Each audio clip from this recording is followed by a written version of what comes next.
All right, I think we have begun. Welcome everybody who's tuning in, and thank you for my panelists for joining us today for our conversation on representation in the media. My name is Daren Taylor, and I'm going to be kind of guiding this conversation, but not really because it's a conversation, and we're just at a time right now in the country in that this conversation may be coming up a lot. So I'm glad to be with our three panelists to be having this discussion. With us today, we have Regina Hicks, who is a writer. We have Erica Luttrell. Is that how you say your name, Erica? Last name? Erica Luttrell. Oh, Luttrell. I'm so sorry. Erica is an actress, and we have Clarissa Thibeaux. Perfect. Hey, got one of them. So also an actress. If you don't know who they are, look them up. They have wonderful careers, but I want to spend as much time as we can on our conversation about representation. And my first question for everybody is, as this conversation is coming up, I've been having this conversation constantly with friends and peers about not just representation, but representation in our industry. So my first question is, why for each of you do you feel like representation matters?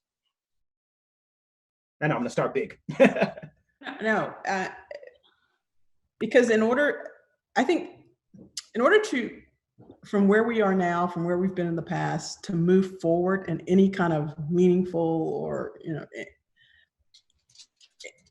impactful way, that the images that we show on screen, the words that we write, have to reflect us, have to reflect what's going on now, what we hope to happen. If it doesn't accurately reflect what's happening, then we just stay stuck in this place.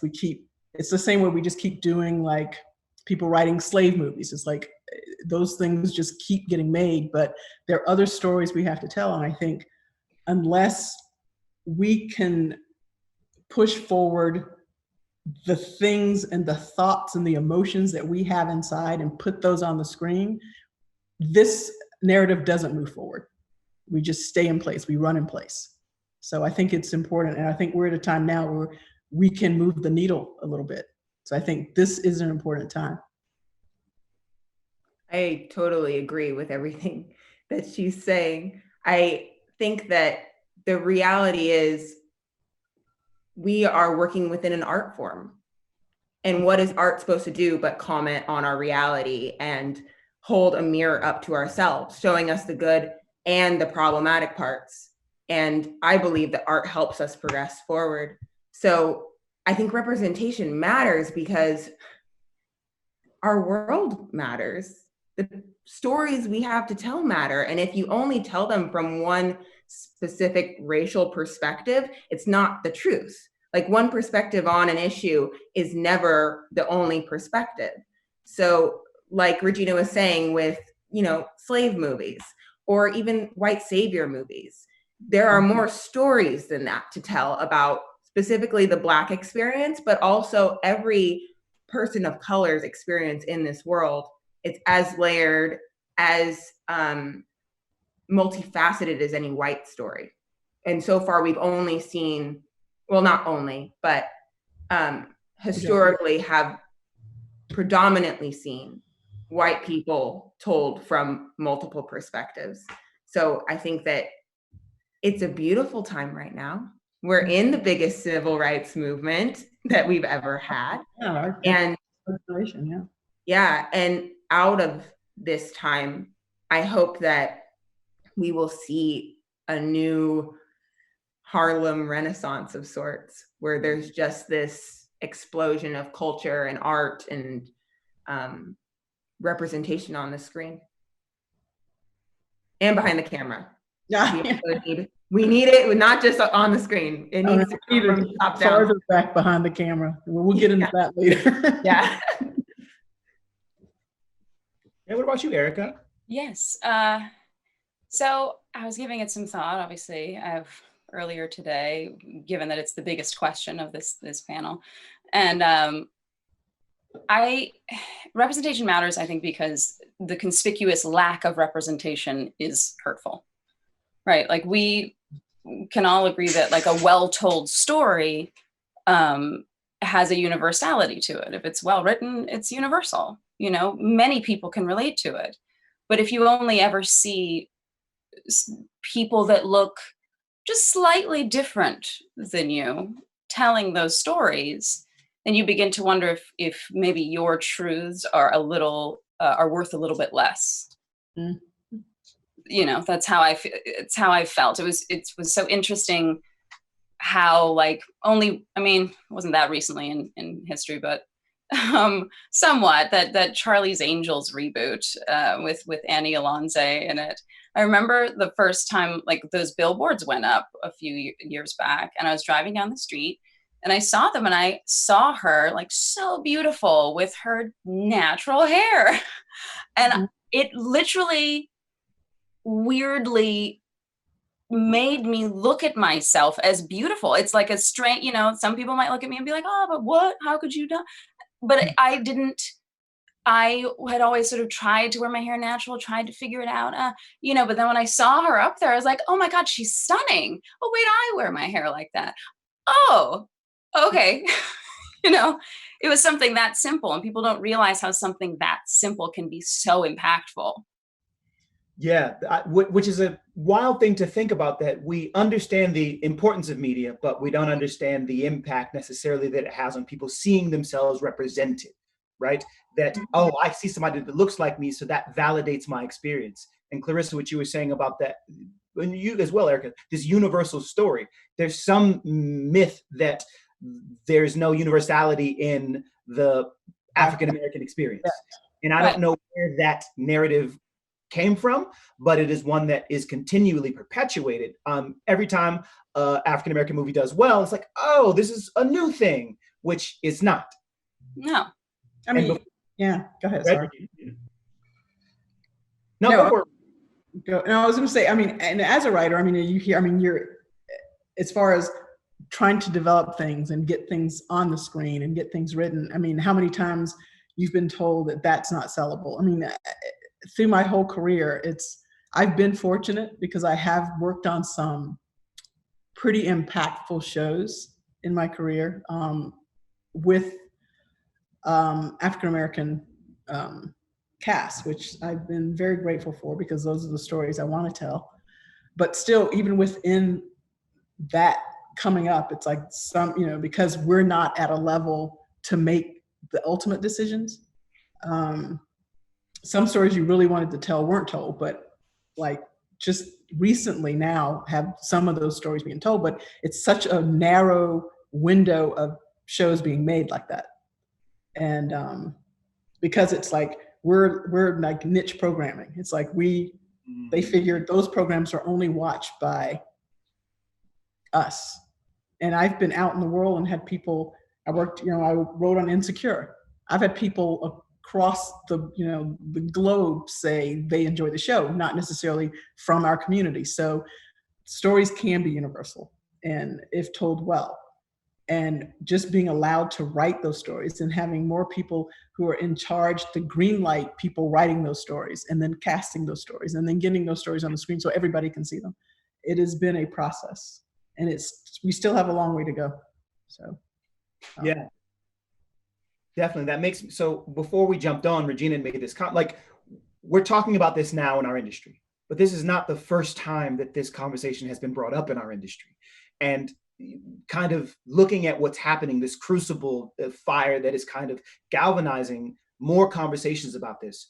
What is different now? What do you feel like is different now, where we have more people that are interested in finding out about white supremacy and white privilege and things like this in the narrative that, I don't remember this much activity from my network of people. What's different now?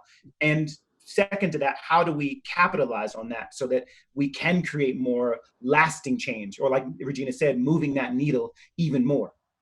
I think a lot of it has to do with the fact that we're in this huge information era, right? We have all these new technologies. We can connect with one another faster and more efficiently than ever. So I think that's also unearthing some things in this country that are evil. But I think it's also starting conversations that normally wouldn't have been started. Whether it's something like this panel we're on right now is very unique to the time that we're in. To be able to video chat from home and have this kind of conversation is a beautiful thing. So I think a lot of it has to do with that we can, and we have access to one another in a way we never did before. Yeah.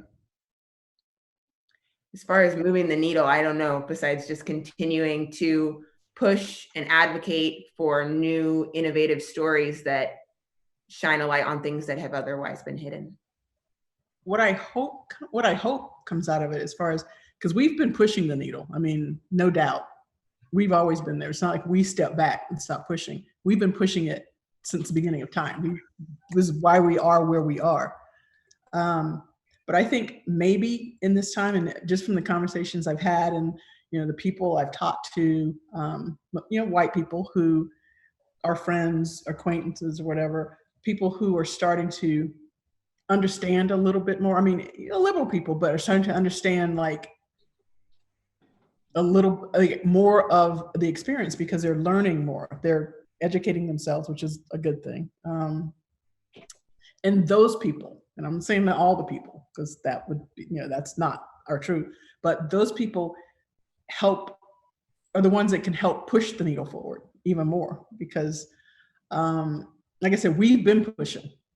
That's all we do is push. We wake up in the morning trying to push a needle. And I think maybe in this time, having that weight behind us might help push it forward.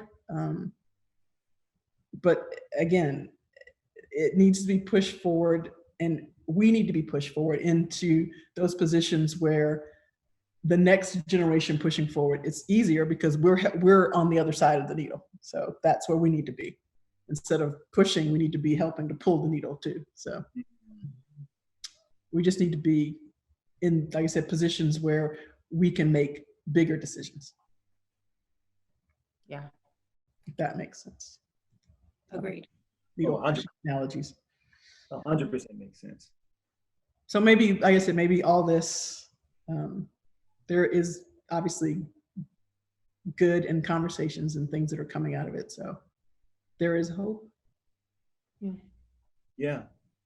There is, so this idea of, it's been brought up a couple of times, in front of and behind the camera, right? So we're talking about sometimes in these positions where decisions get made. And again, Erica and Clarissa, you're in front of the camera more so. So for you two, have you thought about the power of being behind the camera, of being writers, of being producers, of directing, taking more of that control so that we're in those positions of decision making?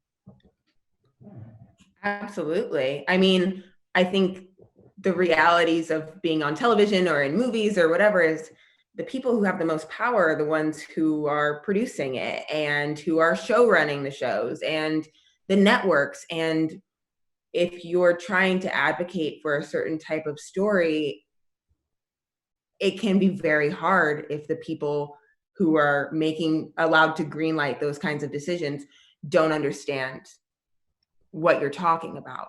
So I think that is really important in terms of pushing that needle. We need people to be like, no, okay, there's a certain understanding, I feel like, in the Black community where, you can kind of talk to anyone and be like, right, I've felt that kind of oppression, or yeah, I've been the one Black person in the room and tried to speak up and been shut down, or whatever it may be. So I think it's important in front of the camera, of course, but I think this is like the starting point. It really has to be from higher up and where the money is. Like bring it in, have the people who are in control of the money funding stories and projects that are going to advocate for change. Agreed. Again, yes, myself and my sisters actually have been working together recently on something. So we're kind of working in this time to get our voices heard. I mean, everybody has such unique stories. Everybody does, but like it's so. I think it's sort of much more moving to recognize yourself in other people's lives. I find it like so unifying to see that. I grew up in such a multicultural neighborhood in Toronto, Canada, and it's just so great. And my family in and of itself, my dad's of like European American heritage from Louisiana, and my mom's from Tanzania, East Africa, and all of my sisters are a product, myself and my sisters are a product of that. And so we would love to see more of what that even means. You know, we rarely see that sort of thing. I love that you wrote for Regina Insecure. Oh my God, like getting to see that show, and I'm so freaking awkward. You know, I only ever get to see, you know, people that don't really look, you know, like being awkward. I didn't know it was like, I mean, I know it's okay to be that way, but it makes you feel less alone. And I think everybody, it is universal. I mean, everybody has felt awkward in those situations. And the fact that she can do that, and then we can still tell a universal story of a woman being very awkward and how she is with friends, but still have it stay within, you know, like still have authentic to who she is and the stories we want to tell, but you still get it completely. I mean, it takes you into maybe a neighborhood you haven't visited for some people, you know, it takes you, but then you're like, oh wait, okay. People over there also feel these ways. Weird. Okay. So I think like, but it's just having those people and I'm talking, you know, it's even show running, because I've actually, you know, worked on shows, Black shows, that the showrunner has said, has been a white man who's actually said in a room, I don't know this experience. I'm not really sure why they hired me, but that's why I got you guys. That's what I heard. I'm not going to say, you know, what show, whatever, but it's and so you sit there in a room of other writers of color, and you have to hear that, and you think, so I can count 3 people in here that probably could have run it, but that's sometimes not what happens. And so you've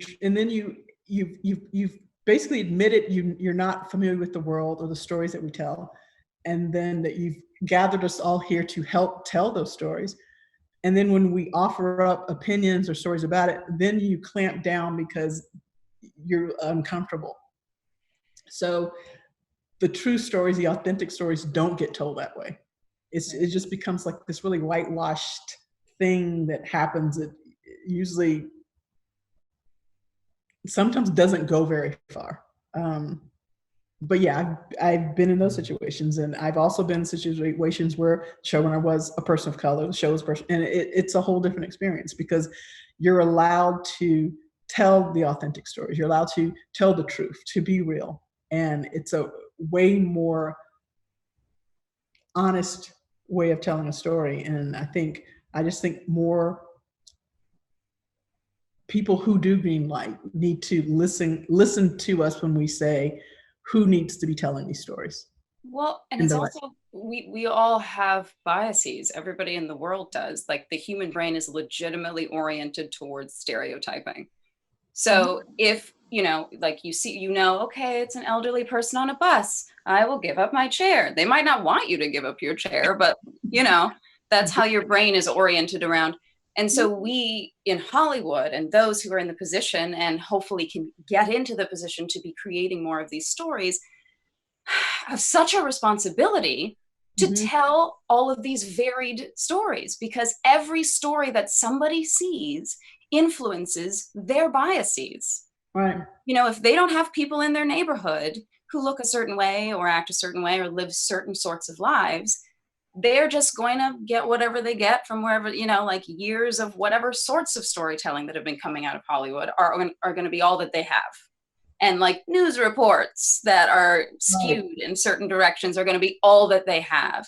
And there's going to be nothing that can attack the problem at its root. And so the people in those rooms also have those biases.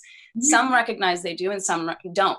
And so having people who can tell their own stories is so important because they can come at it underneath that. Yeah, it's so hard to be somewhere where you try to bring up something and gaslighting is all over Hollywood. I mean, to be told that you're, you know, it's not how you saw it, or maybe that's not what it was. Or, I mean, So that happens a lot. And, and of course the microaggressions are free flowing. So I think, like I said, I think the education that's happening now will maybe tilt that a bit, but because again, there's more accountability now. It's like maybe people will be more apt to speak up or to say something and have the other person actually understand what we're saying now. But again, there's hope. We'll see. Will it help? I don't know, but and hopefully more people will get. Sorry, I was going to say, hopefully more people will get access to be able to have the kinds of jobs like showrunner, because for so many years that wasn't even. I mean, even now, like there's so few showrunners of color. And also, I'm sure that they put that white man on that show because the producer or the higher ups, the execs, I don't know, didn't know any showrunners of color that are available. So it's like we need to start cultivating a world where we can push up the next, the writers who are doing wonderfully, who want to be showrunners. Let's put them in those positions and start telling these stories. It's even, it just goes across the board. It's like from the actors to hair and makeup to the grips, yes, to the editors. It's really a culture of people saying, I mean, I'm also a governor at the Academy for writing. And there have been times when they wanted to do, it's always a big diversity push. And I heard in a room, I don't remember who said it, but it's not a very colorful room, but that's, it's not a secret. And they wanted to do diversity, and they were asking, I don't know which peer group, because there's like 2 governors per, it's writers, producers, makeup, cost, it's like editors, there's 2 in that room. And someone stood up, because there's microphones on the tables, and someone said, they were asked to look out into their, to their different peer groups of what they do and find some, voices that haven't been heard or people that haven't been seen and try to bring them into the Academy. And a man stood up and said, well, how would we do that? Like, he didn't know anybody in his, whatever position he had of color. So he didn't know how to start to bring anybody in. And I thought, okay, well, that's a problem. How are we going to have diversity day when you don't know anybody? So that's going to be the excuse. It's like, I don't know where to look. I don't know where the people are. I don't know how to find these people. So that's why mentoring is going to be so important. I mean, yeah, thank you. Those of us who were there, have the responsibility to help other people up in whatever positions that we have across the board, production, writer, producers, actors, just to help us get where we need to be. And it's going to be on our shoulders. And until we're in those network rooms, or until we're those executives, this is how we're going to have to do it, is to be responsible for each other. Yeah, responsible for each other. But the piece about mentorship is something that I think is, when people ask, well, how can I help? How can I affect change? I think in positions of power, opening up lanes and opportunities for people of color to be mentored, right? You don't know anybody, well, then go search, right? Bring them under your wing. I was listening to a podcast with Laverne Cox and her new documentary. They just, and she was talking about her and the director were talking about, they did this exhaustive search to find trans people to be in every position. And when they couldn't, they hired someone who would then mentor trans hair and makeup, wardrobe. So like, even though they weren't able to find the position, they then did the work to say, great, then we're going to teach someone else so that when this is done, and build those relationships. And I think the director said that I forget who it was, but went back to IOPSI and said, great, we need to have a trans educational session so that we understand better. So that director, through his work, affected change by understanding the power of mentorship. Because we are the vanguard, right? Us people of color, we're the vanguard, but we are going to need to also have support from allies so that we can break through those doors and break those glass ceilings. Relationship is very important. 100%. Yeah, because so much of it is education inequities. which Yeah. we've seen, it's like, it's passed down generational inequities. So there's really no way in, depending on where you're coming from. So yeah, I think that's a great idea to have the mentorship. That can just be built in everywhere, across the board. Just do it. Do it. Just do it. Just do it. I mean, I'm into it. Especially because you get asked the question all the time. It's like, we've been doing it we've pushing the needle. But when asked by an ally, it's like, what can I do? What can I've posted, I've, done this, I've done, I said this, I stood out with my sign. Okay, now is when the real work starts. It's like, you gotta speak up. You've gotta help be the advocate for change. You have to bring somebody up. You gotta, Yeah. I have a friend who's a writer. She's a white writer, and she has been, since this started, almost daily, just finding, I forgot the organization she went through, but finding Black writers who are, haven't gotten to the business yet. And she's reading scripts, she's Zooming with them and talking to them, like, what can I do? And I thought that was just amazing that she was almost doing it daily. I was like, okay, you can't do it alone, but I just admired that she found something to do and has the ability and the show to bring people aboard. But she's actively looking and actively reading and listening to these people and putting their work and themselves out to others, in case you're looking. So I thought that was pretty amazing for her to do that. Yeah, definitely. That is more allies like that. Person. She's only one person, right? But having more people like that. I want to jump back to Regina. You brought up hair and makeup, and both Erica and Clarissa had a little bit of a moment. You guys have a story. So I want to speak into that. Like, what was that? What horror story or what moment came up for you when talking about hair and makeup on set?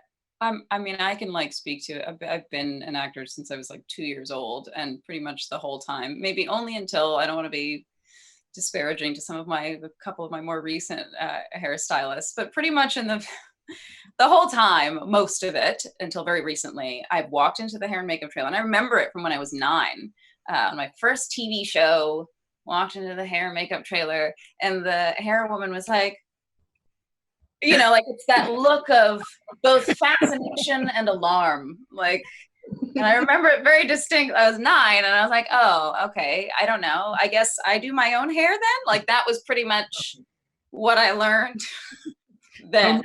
So I was helping her tie my little sash to get it to, and smooth it.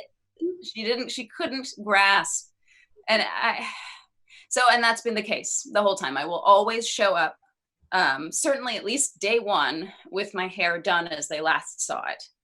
So because it's me on camera. So, there have certainly been numerous times where hairstylists will do it. I will think it looks terrible. And they'll be like, it looks so cute. I'm like, no, I think this is just the best you can do. And it's time to go on set. So it's really very, so I always arrive with it done. You always have to arrive with it done. And how insane is that? Wow. I've had the same experiences over the years where it's your hair, you just do it yourself. Honestly, I just do, now that I have braids, it's actually been a lot easier because this is easy to manipulate. But when my hair was out and free, I would never show up without it done in the way that I perceived them wanting it to be done, because I knew they would never be able, it would just go horribly wrong. And lately, in terms of makeup, I haven't had this happen recently. But in the past, I am lighter tone of skin. And they would see that I'm Black and immediately reach for the darkest color in the palette. And I don't, yeah. Blackface on a Black person? It's not right. It was not right. And there'd be so many times where I'd just be kind of scrubbing it around, trying to make it look just like contour or something before being on camera. I know that there are some student films from college where I I never want to see it. It was bad. But that's changed. I mean, now that does not happen. But in the past, it definitely did, where they would see me and be like, Black person. Okay, cool. I bought this new palette for Black people. And I'm like, okay, my skin is lighter tones. Like, you don't have to put the one that says mocha on me. It's not going to match. So, yeah, I don't know. And that's in the industry, right? At a professional level, there's a lack of education about how to do hair, makeup, light, right? Even lighting on set. How do you look? Yeah, it's that I've seen some brutal shots, to be honest. I mean, and in those situations, that, you know, thank goodness there was maybe a Black writer or a producer who was looking at a monitor that said, "Can I just say something? Like, we need that. That ain't working."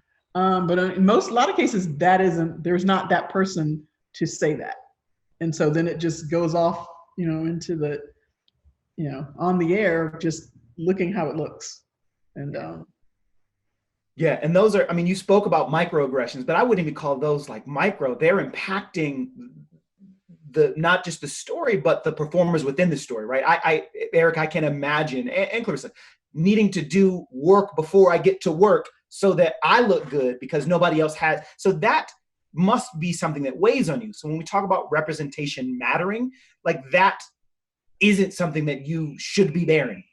A student film, maybe I understand, but once, as you progress in your career and you're around professionals, that education becomes imperative to your ability as the person in front of the camera to feel comfortable so that you can.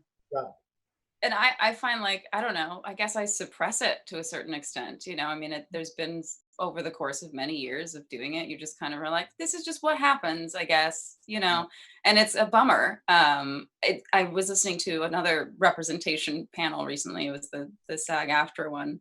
And the female actresses on there were speaking of that. And I was reminded, I was like, oh yeah, it's not just that you have to do your own hair, but it's sort of like your counterparts on set. So you'll have the actresses who are of European American heritage, which will come in with their hair wet.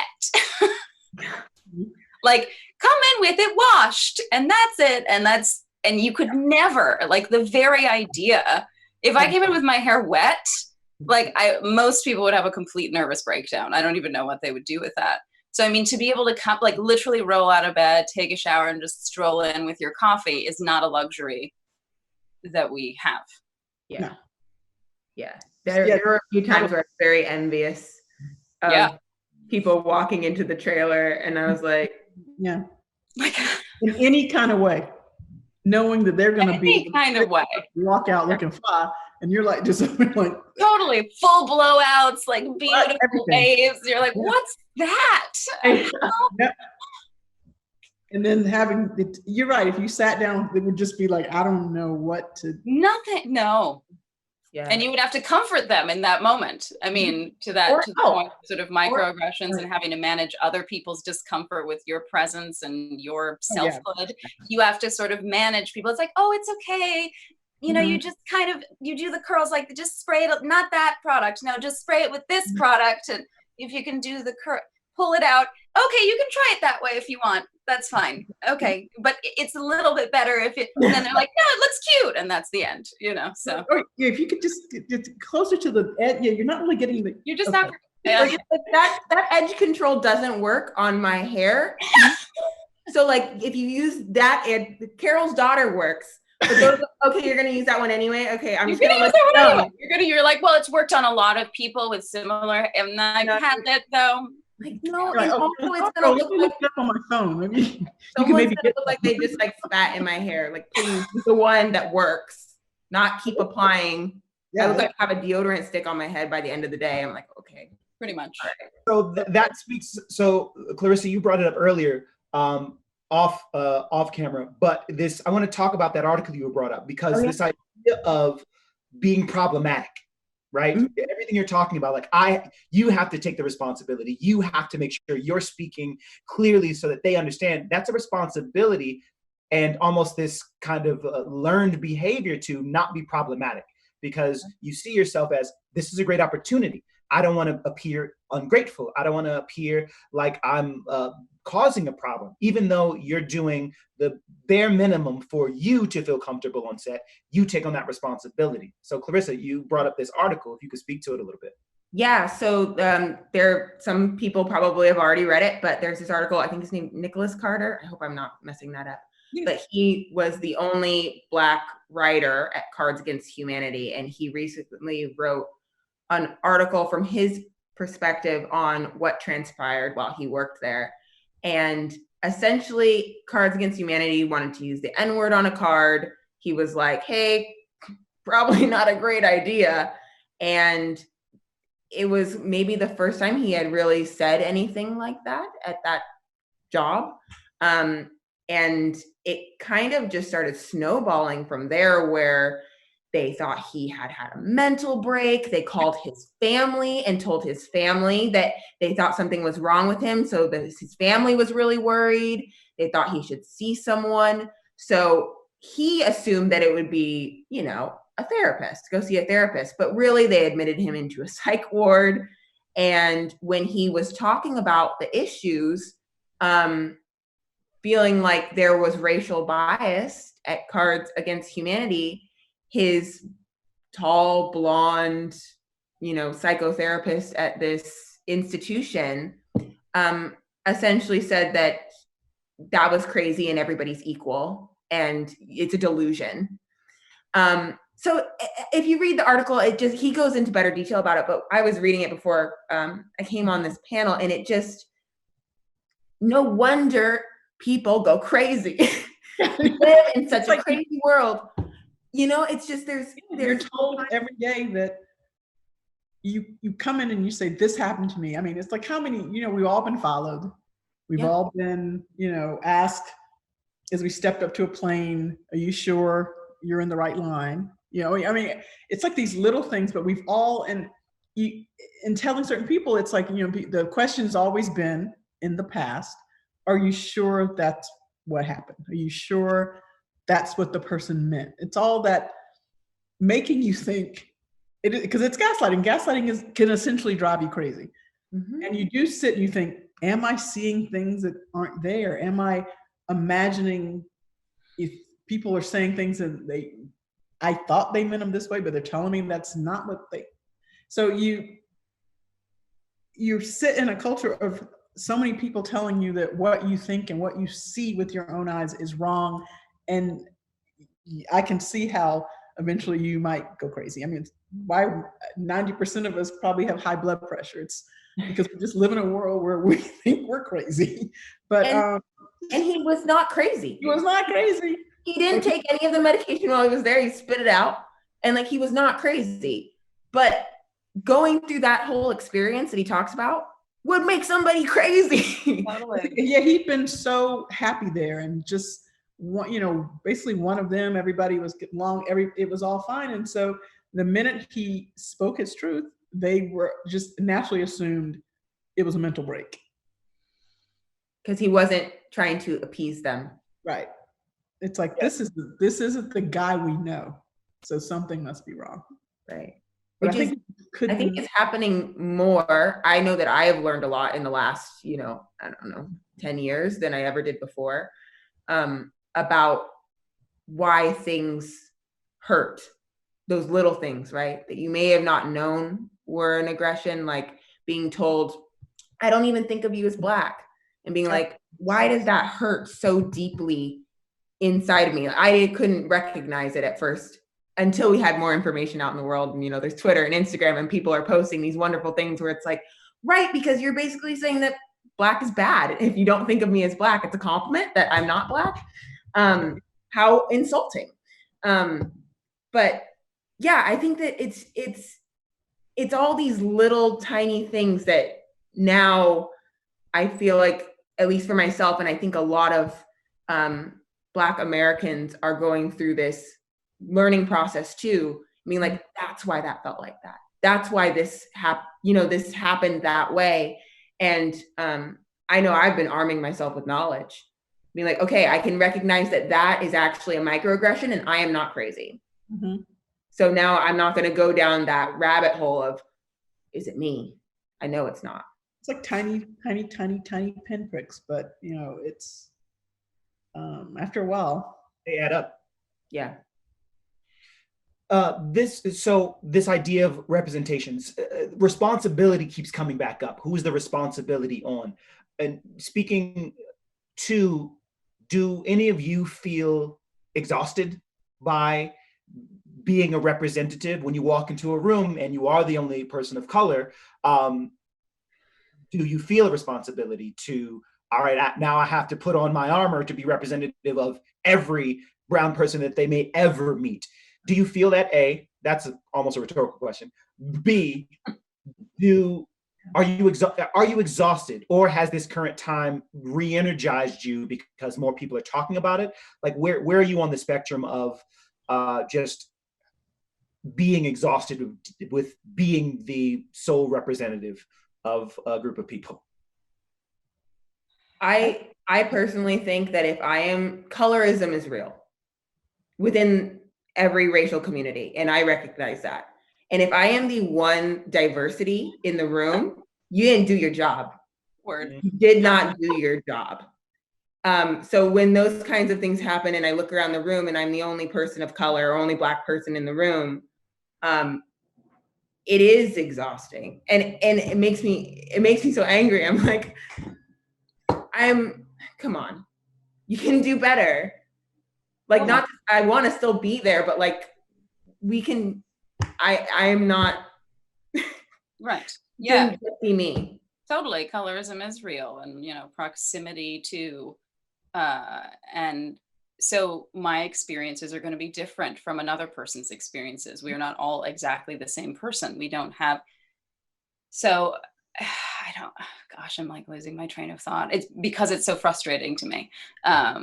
It's very frustrating to me. I've had people have like looked to me in certain situations because maybe they think I'm somehow more comfortable to them or something, to speak for everybody. So what do you think? Could you write an article about it? I'm like, why am I all of a sudden, first off, I'm not like the authority on the history of everything to do with everything that has faced people of various shades of brownness. Like, I'm not that person. I also have had to do reading. I also have had to learn about other people's experiences. You know, it's very frustrating. It's very frustrating. Yeah, it's what's exhausting and frustrating is because there's not a plethora of Black storytellers. And I know the kinds of stories I want to write, and I've been very vocal about the kind of things that I want to write, but I've still had managers now call up with just everything across the board. It's like, I can't write everything. So you can't dump everything on the few that are there that's why it's so essential we get more, because there's stuff that does come up that we turn down because it's like, you can't, I don't even know that experience. I mean, the only thing I have in common with that story is I'm a Black person. And the fact that you even presented it to me, I know nothing about it. I mean, I guess I can do the research, but so can someone else. But I think it's just you can't be the voice for everybody. And I know in this town, there are Black writers sitting in that room by themselves. And it's either a case of, we have the one Black character, and that's when we'll turn to you. And that's hard because, again, we're smart people. We have opinions across the board. We don't just speak for the one. It's not even how you write. It's not like you just sit in the room and write for one character. It's not how stories are told. But the fact that there's a writer there who's just waiting to be the voice of one person. And then there's the person in the room who is there to voice the opinions of all the Black people, whoever comes up in a script or in a story, and that's exhausting. so until we populate the rooms with more Black storytellers, it's going to exhaust us all. I mean, so yes, in answer to your question, it's exhausting. Yeah, well, because this idea that Blackness is a monolith. Yes. Right? There's one Black experience. And of course, yeah. Shows would put shows on the air. It's like they do the Black Night. It's like, if you look at the shows, there would be Black shows that would come after each other on a particular night that had nothing to do with each other, other than the makeup of the cast. And that is not even how you program any of your other shows. You try to like do something that has a commonality, but the only commonality was Black people. It just showed that you weren't even concerned that the shows had nothing to do with each other. Yeah, and that's not good enough anymore. It's not a genre. We're not a genre. Yeah, Black storytelling isn't one story. Yeah, so it's exhausting, and again, hoping for change. Well, so in speaking about that, part of me wants to end this panel as like almost like a book club, but like talking about the stories that like, all right, great. Have you heard about this? Have you watched this show? Have you read this book? What have you consumed, watched, read, listened to that you want to share with people that you think will help with this idea of representation, that like, oh, I've never seen a movie that has a Black female lead that does magical realism, right? Or whatever that is, to break outside of what our slave story narrative. I mean, look, Hollywood Shuffle in the 80s made so many jokes about this, but we're in 2020 and we're still dealing with the same thing. So help share from your experiences, what are some of those narratives that people can go consume so that they have a broader perspective of what it means to be a brown person in this country and why representation matters so much? Well, I will just put this one out there real quick, and then because I'm still thinking, but Octavia Butler, if you haven't read her amazing historical sci-fi, get on it, because I didn't even know that existed. Mm-hmm. I read Kindred for the first time last year, and it's a beautifully written book. Terrifying, but beautifully written book. And I didn't know that Black women were sci-fi writers at all. Like, just didn't even occur to me to think about that, which is my own, right? My own life within a white supremacist society, that I didn't even consider that. So she's the first one I want to throw out there. I'm a big nerd, as I have perhaps expressed already. So I love Star Trek. I mean, throughout the years and all of its just incarnations. And I'm very happy that, Michelle Hurd is in there in the new Picard, playing a sort of heroic, varied, complex hero. Those are the characters that I've always looked up to and wanted to play. And I'm always so pleased to see people who resemble me in those roles. It gives me a sense of hope. For sure. I want to jump back to Octavia Butler because N.K. Jemisin, she is a Black female sci-fi writer who won like 2 years in a row. I'm sorry if I don't remember, but won the award for best sci-fi novel. And she was the first African-American female, I think, to win that award.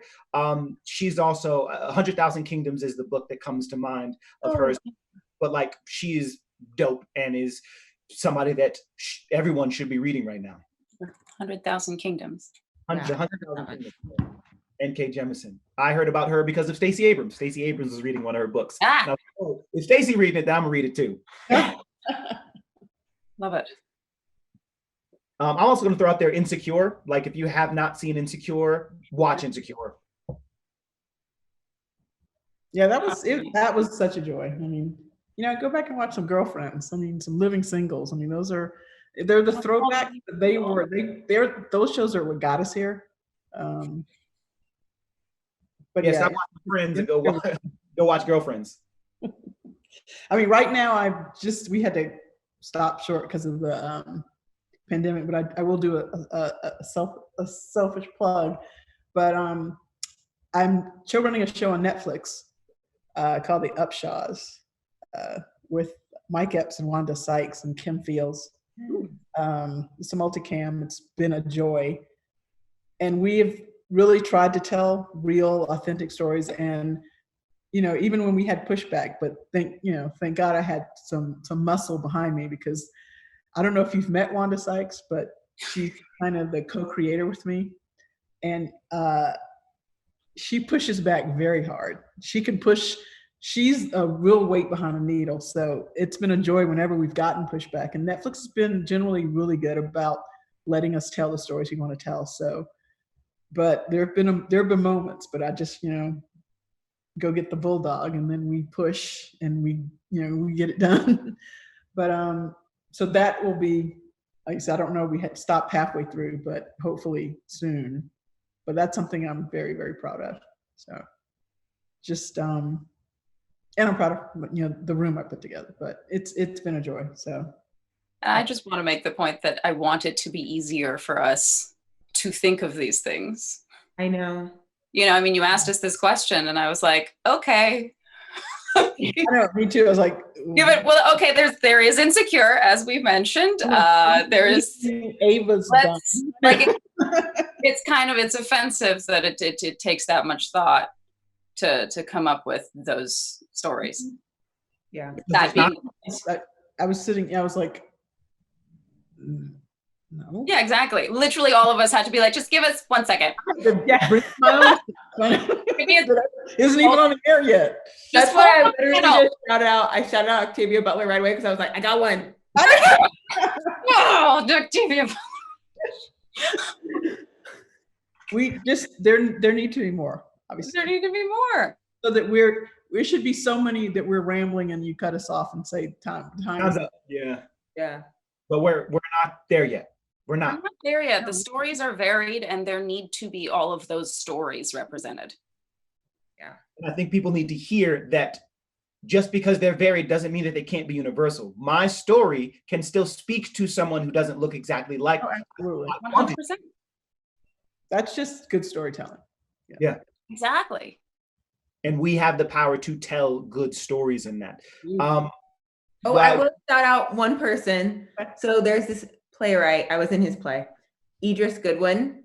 He is an amazing playwright. He's done a lot of shows all over the East Coast, here in LA and all over. And his plays are something, if you see his name, go watch the show.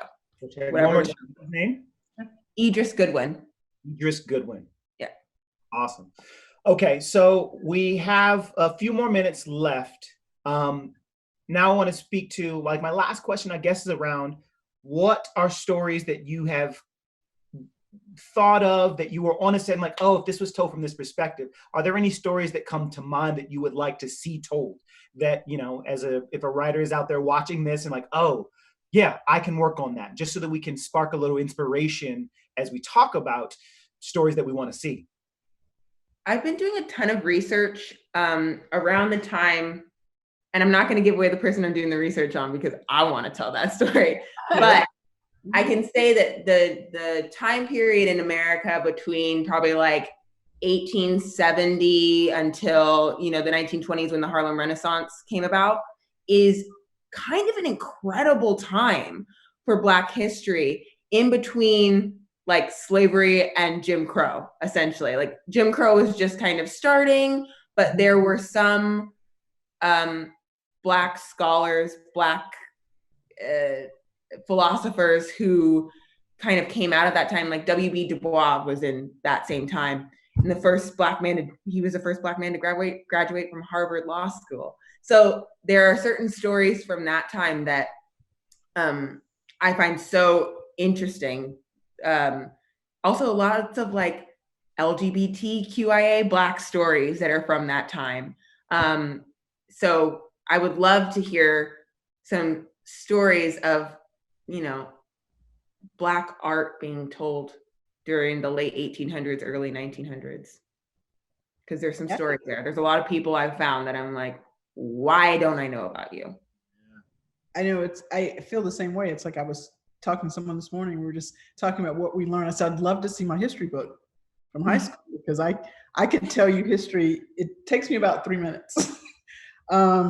of what we learned as far as Black history. It's like it jumps around, but it jumps over that period. I mean, but I think you're right. There's the Rosewood story. There's the Black Wall Street story. I mean, the Tulsa, stories that just weren't told when I was in high school. So I think there is I didn't know W.E.B. Du Bois had this whole thing going with Booker T. Washington. They didn't like, I mean, it's like those kind of things. It's like I'm reading that now, like none of this stuff. Yeah, two massive intellectuals had different perspectives and they didn't get along. Totally did. And also I'd like to tell just modern day, the Black I'd like to tell a modern day story of who, because I am a Black gay woman, so I don't see me. I mean, so that is what I want to tackle. There's something before that I'm tackling, but that is definitely in the future for me, because I think those stories need to be told as well. Because I feel like had I seen more stories of me or who I thought I was, but was afraid to talk about it when I was smaller, I just think I would have had a different experience growing up had there been people for me to look at.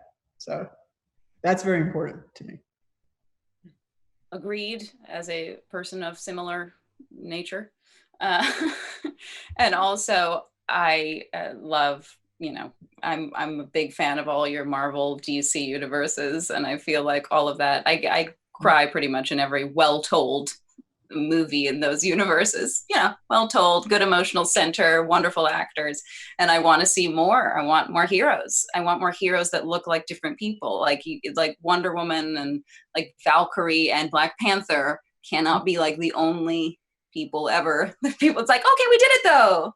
Right. Right. We're done. We did it. Okay. So y'all good, right? We're good. You got the one, maybe 1.2. Okay. I'd like more of that. There you go. Yeah, I agree. So much of our fantasy and superhero is whitewashed. Mm-hmm. I mean, when we look at fantasy stories that get told, you go back to a time where it's just white people, and that's not like if we have fantasy. I'm glad you brought up Octavia Butler, because there's so much opportunity with genre storytelling that we don't have to have just white people in it. That we can have, or just a token insert racial minority, right? Yeah. So I'm a big side. You said you were a nerd, Erica. I'm like, I'm speaking to my people. But to me, it's such a right. You're blurred. Huh? You're blurred. Yes. Oh, big time.